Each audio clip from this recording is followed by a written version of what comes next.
নবীর অনুসরণ করলে আমরা আল্লাহর অনুসরণ করতে পারবো। ওমান নাসানি ফাকাদ আল্লাহ, এবং যে নবীর যদি নাফরমানি করা হয় তাহলে আল্লাহর নাফরমানি করা হবে।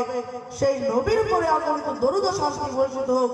আমরা সকলে বলি আল্লাহুম্মা সাল্লি আলাইহি আল্লাহুম্মা বারিক আলাইহি। সম্মানিত উপস্থিত, আমি আজ আপনাদের সামনে বর্তমান সমাজে প্রচলিত কুসংস্কার সম্পর্কে কিছু আলোচনা রাখছি। আমা তৌফিক ইল্লা বিল্লাহ। আধুনিক বিজ্ঞান ও প্রযুক্তির যুগে আমরা অনেক অগ্রগতি করেছি, কিন্তু সমাজে এখনো এমন বহু বিশ্বাস, প্রথা, আচরণ রয়েছে যার যুক্তি প্রমাণ ধর্মীয় ভিত্তিক নেই।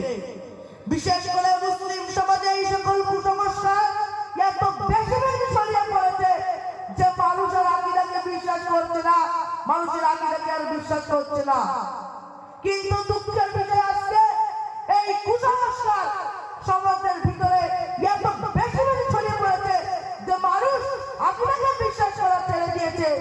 মানুষ আকীদার বিপরীতে বিশ্বাস করছে, শিরকে বিশ্বাস করছে, বিদআতকে বিশ্বাস করছে। এই কুসংস্কার কবি